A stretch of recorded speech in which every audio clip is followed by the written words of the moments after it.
I got back from today's ride. The plugs I changed out a couple of days ago, I think. Anyway, the bike's running like it's ready for another track day. I really did enjoy the ride, to be honest. Makes quite a difference having new plugs in there. Now, this has always been ready for a tire change, and since I've got it jacked up already, the bars, you can see the bars right there. It's time for a tire change. Not only that, is these tires, when you're really riding hard on the edge, right on the edge, you can feel it's like sandpaper right up to the very edge. You know they're working. So what I did, I put the bike up on a stand, of course, put the little protection so I don't walk into the rod, hung it up on the come along. I've got the whole front end off. The next thing is to pull the calipers and pull the wheel. Done that many times. This is a pretty cut and dry thing, and I'm hoping I can get this done in short order. Now, since I'm starting this project late in the day, I put the tire out in the sun. And by the way, it's to your advantage if you can have the sun pointing right down at it, not on an angle, right down at it on a 90-degree angle like it was a solar panel. And let's see what we got. We're starting out at 93 degrees. What's going to happen? It's 93. That's probably not a lot more than ambient. Ambient's about 90 now. But by leaving it in the sun here, we'll get it to about 115, 120 degrees before we put the tape on and mount it. It'll be sitting out here for a good half an hour still. It doesn't take long. We're up to 118, 111, depending on what part of the tire I look at. We're over 100 in a matter of 2 minutes here, 120 already. So the trick is just leave it out in the sun, and this is the best trick of all. Then about 10 minutes from now, flip it over like it's a pancake, and once we get that wheel pulled off and the old tire off, we'll be ready to go. Now, most sport bikes, it's just really a lot easier to just pull the 2 caliper bolts, zip tie the calipers back out of your way. Once they're out of your way, loosen the axle. There's 4 bolts there, and then the axle nut, and we'll be ready to pull that wheel right out. I know there's people that want to pull it with the calipers installed and everything. I just find it easier, and sometimes you can't do it because of the width of the wheel. But in this one, I've always pulled the calipers out of the way. So one little thing to keep in mind here is this side.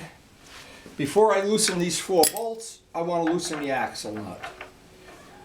And this is where having it on the center stand and having it hanging, it can be a little rickety, but nothing we can't deal with, that's for sure. What happens if you loosen these first, it's almost impossible to loosen this nut because the other side wants to twist. In fact, because almost every bolt on this bike has a Loctite of some sort, cotter pins or a safety wire or whatever. When I put it back together, I want to be very careful. Now, I want to keep in mind, this is not an asymmetrical wheel, so the side with the speedometer drive, as I take this apart, I'm keeping all the parts from one side of the bike on one side. Now I can loosen the 4 of these.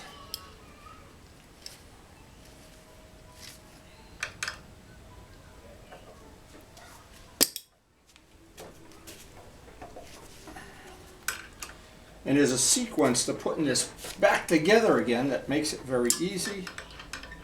There's a sequence for taking it apart that if you do, an example is if you leave the calipers on, there's some bikes that you can pull the front wheel on in it. Yeah, and then you go to pull another, you take another bike. Yeah, that's the thing with having a whole fleet of bikes or a bunch of bikes or working on a different bike like Luciano does every day or Glenn. You got to relearn it every time you do it. Now, the reality is you really don't have to take these bolts out. You just have to loosen. But since I'm going to re-Loctite them, and again, I'm very fussy about Loctite and everything because I have seen some really disastrous things happen from bolts that are loose. Loose bolts are not your friends. In fact, this lock washer is not my friend here. He just jumped out. Loctite is the cheapest thing. It makes taking a bike apart a little bit of more work, but once I do the other side, the axle will come right out. Piece of cake. Now, I wanted to mention another thing that a lot of people, especially people that haven't been riding 50 or 55 years like I have, 57 years, who the hell knows? I'm 1,000 years old anyway. Once you get this all loosened up, it's really a piece of cake. Calipers out of the way, speedometer drive off. Just have to take a rubber hammer, tap this. But what's going to happen, spacers are going to fall out. And I want to make sure that I have the spacer that, in this case it's a speedometer drive. On this case it's just an ordinary spacer. Hard to put them back wrong.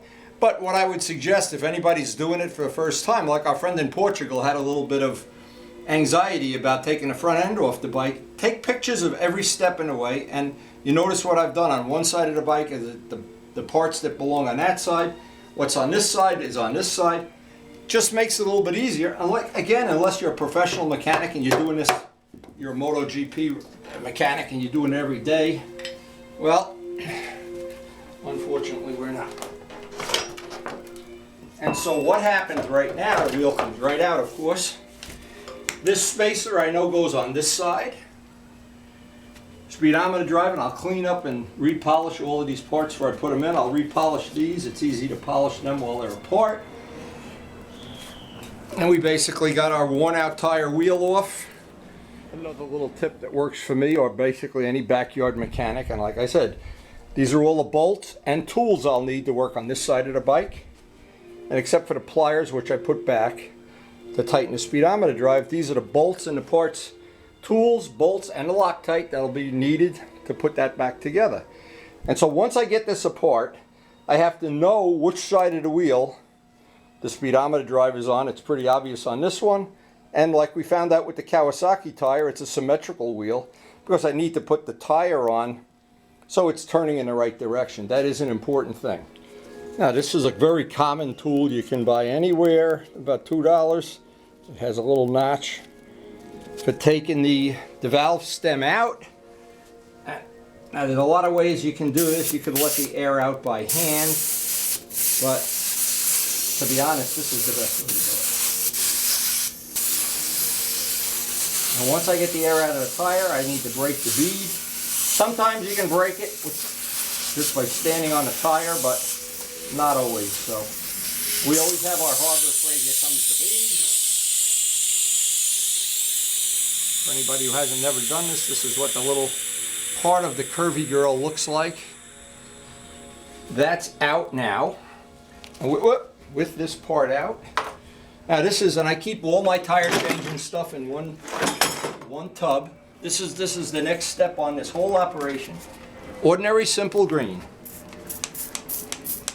It serves two purposes. I want to clean the rim, and this will get some down inside, and let it'll soak for a minute or two. Now, not always, but sometimes you can just step on that, and it'll come right off. We don't have to, but again, if you have a nice big heavy-duty friend, somebody that plays football or plays eating pizza, one or the other, doesn't matter. The tool is only about $25 in Harbor Freight for breaking the bead. There's no reason to knock yourself silly. Now, another thing that's very nice, and this is important, Harbor Freight stuff, even though it's not really MotoGP quality, it does work. Now, we'll get the little tool out here right now. It's called a bead breaker. Not real hard to figure out how it works. We try to keep it simple. We try to keep it inexpensive. In the case that we have right now, I don't want to bend the disc. So I want to catch it right on the bead. Now if I had a painted rim or a powder coated rim, I'd lay a rag out there. In this case I don't really have to. And as soon as I do break this bead, some of that simple green is going to fall down inside there. And that's about all there is to it. Bring this around, pop it. Again, if you have powder coated rims, almost impossible to touch them up unless you repowder coat them. Painted rims, you can just take a little brush, but it doesn't matter. These rims are polished. I polished them, and it makes it a little bit easier. I can just polish out a scratch. And of course, even if the best thing of all, if you have somebody, a friend with a tire changing machine that doesn't live 100 miles away. Okay, once we get this out, I always try to show this stuff. It's because it's really not, the bottom line is it's really not as high tech as some people think it is. that thing has done its job. And like I said, the next thing is, for me, you can use Dawn, you can use Simple Green, any kind of soap will do. I just like to let that sit in there because I'm going to clean the inside part of the rim pretty well. I don't want to have a lot of dirt. That's just going to sit in there. It'll make pulling the wheel even easier. Now, we have these guys that we bought just for doing this kind of thing.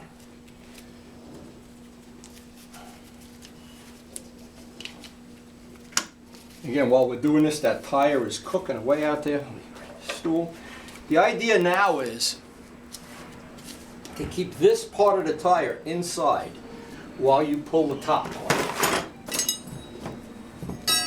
And so you can do this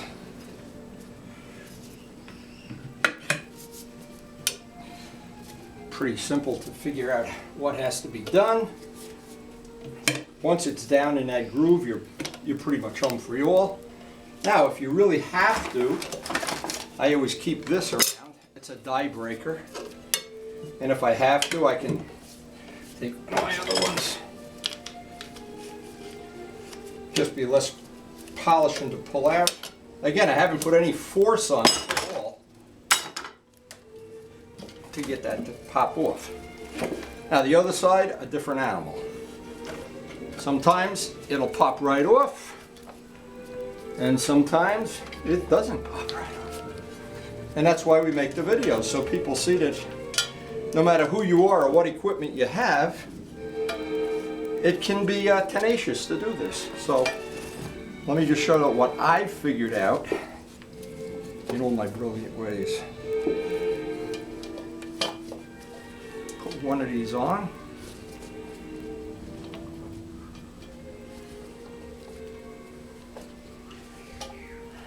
Difficult to do it with gloves on, that's the problem.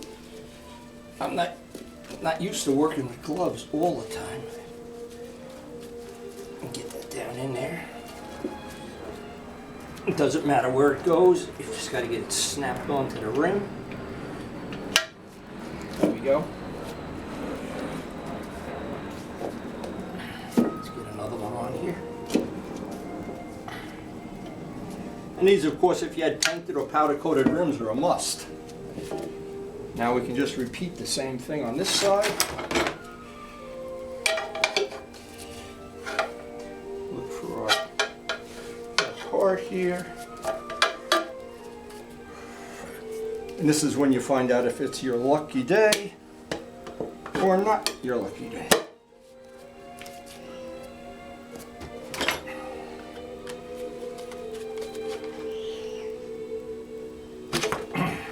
Sometimes it hits you in the head. Sometimes it's your lucky day. Now, as I've always said, getting the old tire off is way more work than putting a new tire on. That's absolutely the truth. Now, but what I wanted to show is on this one, to get rid of these, I'm not going to use them anymore. Because I've let that stuff soak on, that Simple Green, and I have a rag that's soaked with Simple Green, I can pretty much clean this all up now. Simple Green is good for cleaning the brake dust off. Actually, it's good for everything we do. But the part I wanted to clean most of all is right in here. And this rim already has Curvy Girls on it, those Curvy Girl valve stems that once you put those on any of your bikes, you'll buy one every time you change your tire and get them on. I think we have them on all the bikes now, except the ones with tubes. But I wanted this to be clean, if possible.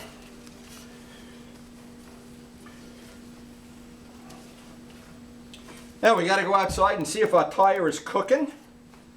Not if it's cooking, it is cooking. Is it up to about 120 degrees? If it is, we're ready to snap. These are the bars on a Michelin tire anyway.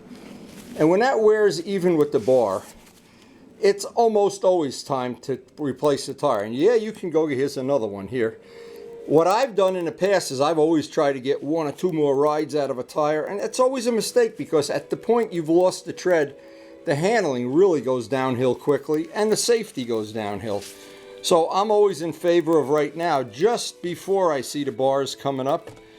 And these tires tend to wear on this side. It's a heavy bike, powerful bike, and they will wear roughly here, smooth here, but you can run your finger down here and feel the part where it's rough. That's where it's really working. And these tires, of course, have the soft rubber here. I'm not sure you can see it on this side,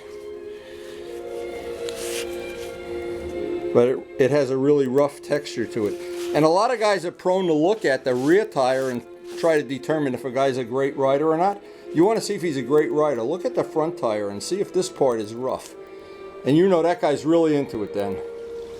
Now I'm trying to put the camera in a spot here to show. This is the end of the sunlight, by the way. We're already going into evening mode. I just want to check once again before I put the tape on.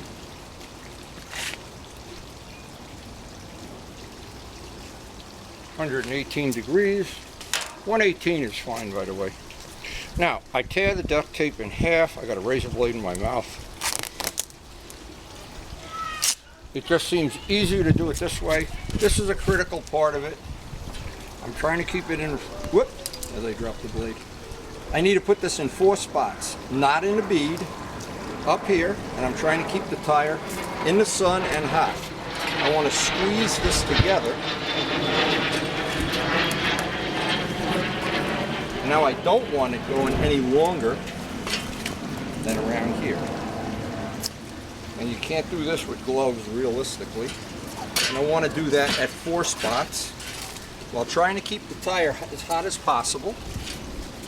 Where the hell's the duct tape? He lost the duct tape. Good thing I'm not doing brain surgery. I can hear you. Look, he drops it on the floor, drops the razor, drops everything.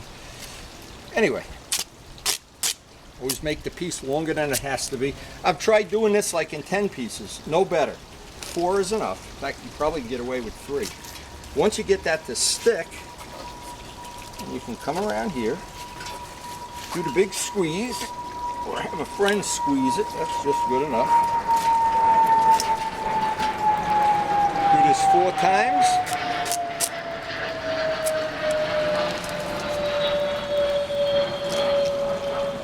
Or if you have that friend with the tire machine right now, he becomes your best friend for about an hour.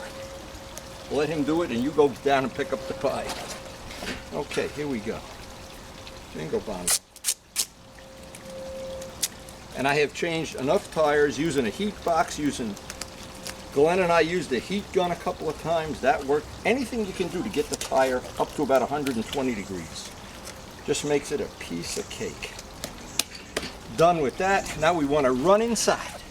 Run inside with the tire. Here's what I found out over the years. I'm on double and triple carpeting to protect the disc.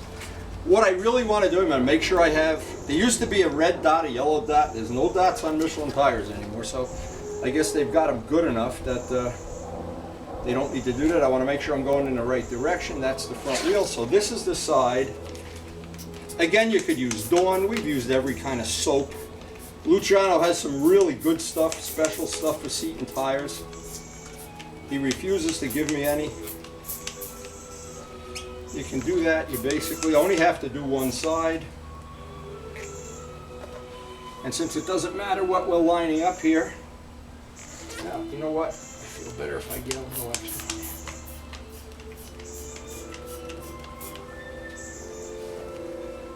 You want to get the first one down in where it goes. Keep a knee on that.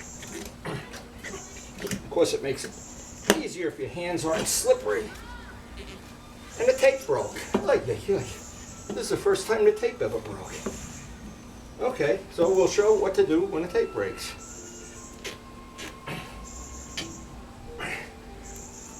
Is with being a linebacker for the gym. It really pays off. Now that's even with the tape breaking.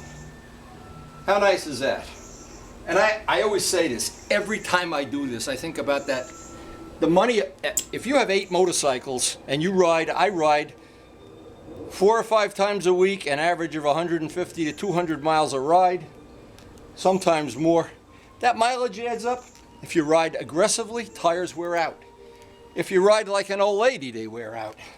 Just takes them longer to wear out. Now this is another critical part. You would think it wouldn't be, but it is. And I find it difficult to do with gloves. And the thing to do now is to get the tape off. Well, we can get this off. We know it's a new tire. Now, to get the tape off, sometimes it can be tricky. If you're trying to do it with gloves, because Gorilla Tape, and by the way, Gorilla Tape is not duct tape. Don't confuse the two. This is real Gorilla Tape. It's about 10 bucks a roll in Harbor Freight. 12, 13 if you buy it in Lowe's. Doesn't matter really. Now when you hear that pop, you know you've popped the seal to this. Now I've got to get this piece off. And this, the reason I'm putting this on, this can be a little bit tricky. I want to get this up, but I don't want to leave any piece at all. In fact, this is going to be really tricky. Let me get a little tool. And that's why it's good to have this stuff on video, because right now, that would leave a little piece of tape inside the wheel. We don't want to do that. I want to get in there. Okay, I guess you can see what I'm doing here. I'm going to peel that up if I can. I did put one wheel together, I don't remember which one. And I left a little piece there, and when I went to check, an hour later, I ran some Windex around, I saw a little bubble coming out, and I said, uh-oh. Now, that's how you get one out, rather than make it go on forever. You just make sure no tape stays inside. And the way I put that on, if you start here, see I put it too far down. You really only have to start here.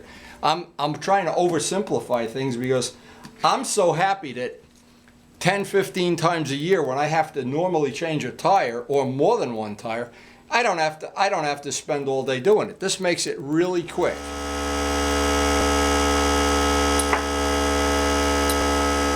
Now it's always good if you have a bigger compressor. I have one in the cellar. If I can't seat it, when a tire is relatively easy to seat, sometimes it'll just sit right there. Doing this a few times always seems to help. But if it doesn't, I'll go get the big compressor and just bring the tire downstairs and see. This may require the big compressor. Let's see.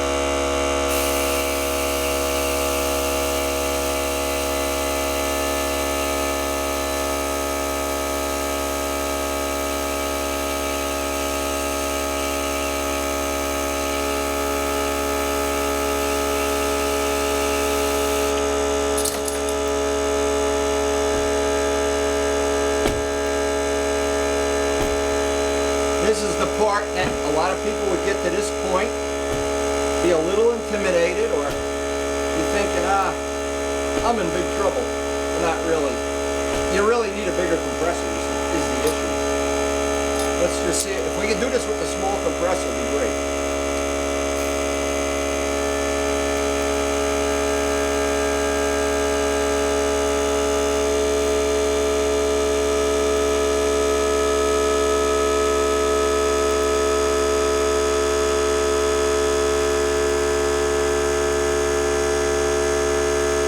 Come on, baby, you can do it, you can do it.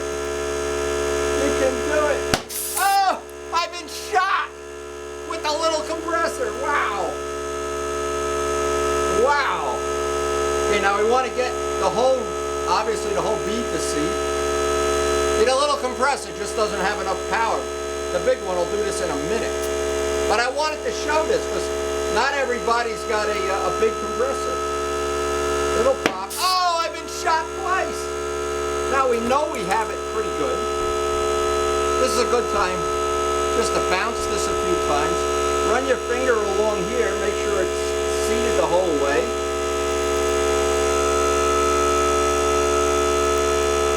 Get some idea. I'll just put a lot of air in here now, just to see if we have a leak anywhere. Okay, that's 40 pounds of air. Now, if it was going to leak, and this is just,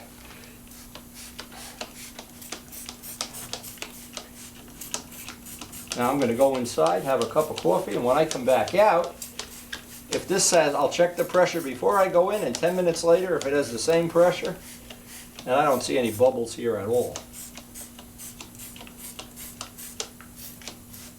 But again, it's a lot easier if you have to reseat this. What it would mean is you'd have to take the valve out. Kind of simple to do it, and every once in a while you do have to do it. Or if you run your finger along the bead and you find, that's just not right. And we'll know when we put it up on a balancer if it's not seated right. But this will show right away if we have a big issue, a little issue, or no issue at all.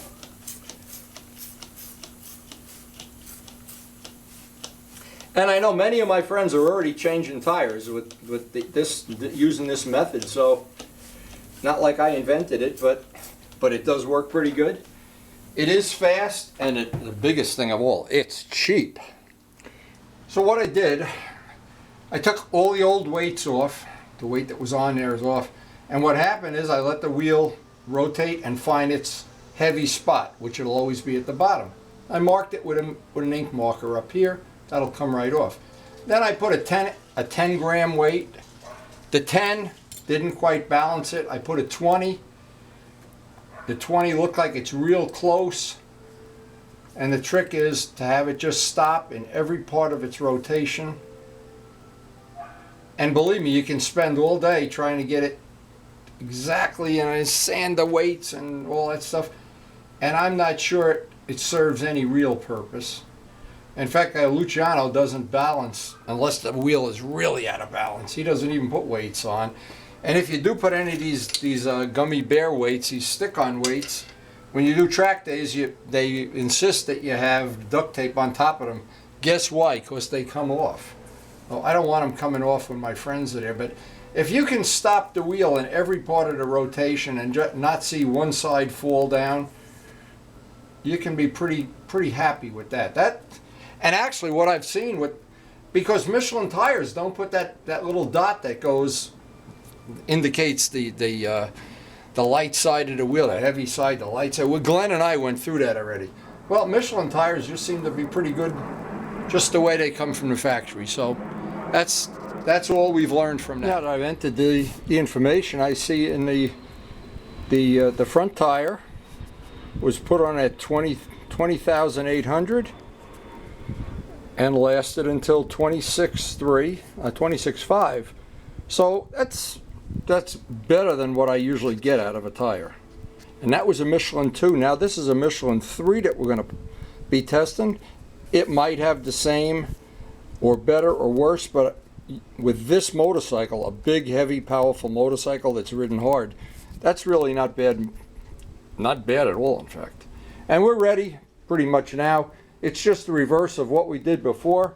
It's balanced, the tire's on, it's got air in it. We got the Loctite and bolts out. We're ready to snap this puppy together. Now what will be interesting to see, I'm sure, if the Michelin 3s, they wear any better, although getting almost 6,000 on a sport bike this size and weight that's ridden pretty hard to complain about that. Now there's a trick I wanted to show you with the speedometer drive. This speedometer drive, it hooks into, there's a little notch on top that has to line up with the notch on the forks. And I have put the whole thing together in one of these late night work sessions. And when I got it all together, it wasn't in the position it should be in. So I'm going to try to very carefully figure that out ahead of time. That has to go up into his little notch, that's right there. We also have a spacer over here that has to go in. That's why I leave them on the side that it should be on. I have the axle there, and that has to go just enough. Now, usually if I can't do it this way conveniently, I'll just sit on the ground because I need to, as I'm saying that, it just pops out myself. So I'll do it the old-fashioned way. Sometimes you just get too cute, and I'm as guilty as anybody at that. This has to stay on this side. Sometimes you put a little wheel bearing grease on that, it seems to help. But see what you, or obviously if you had a helper here, that would be wonderful, but let's see if we can get this. That's lined up. I know that has to be lined up. And as I said before, we do need a helper here.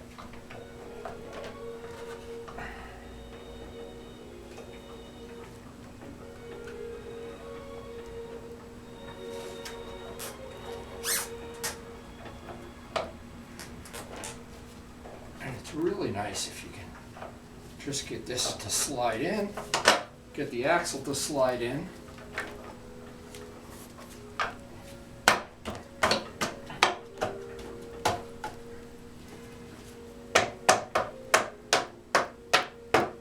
And when you do it wrong enough time, you learn. I guess I'm the expert at that. And of course the next thing is all these bolts with Loctite. I got my tube of Loctite out. I'll just shorten this by just minimizing this. The rest of it just basically goes back together the way it came apart. But that notch, I wanted to show that. That is an important part of this.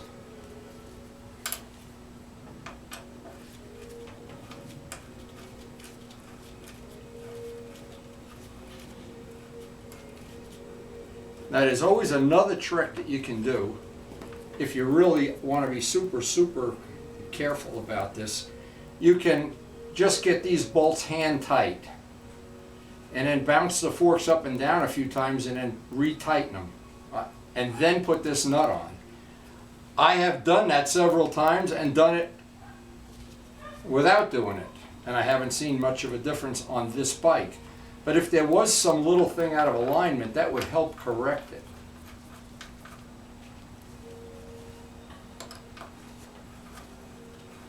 And I've tried a lot of little tricks to try to just get the bike back together the way it should be. That's going to be fine. I got to do the other side. And then the last thing will be to just basically clean up the brake calipers. Let's see, what else is in? Brake calipers, speedometer drive, and go have supper. Boy, there is not much better than having new plugs, a new front tire. All I need is a new body, if anybody can tell me how to get that. Anyway, I hope you enjoyed some of our adventures.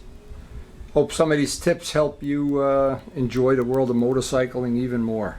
But being able to change your own tires and do it quickly and without too much drama, it works very well for me. And the problem is, if you have a lot of motorcycles, the more bikes you have, the more it is in your favor to be able to do this yourself. So I hope you've enjoyed watching, and I hope you'll share the video with your friends. And to me, just one final note, there is just something I find very enjoyable about keeping a bike alive. This bike's 26 years old. We still ride it like we stole it. It still runs beautifully, and it's going to run even better with those new plugs, new tires. And again, there's not much I can say about a bike that I've had this much fun with for a very little money. And thank you, Luciano, for finding this. And what a great adventure it was the day we picked this up. I will never forget it. It's been a good one. Anyway, again, I say thanks for watching.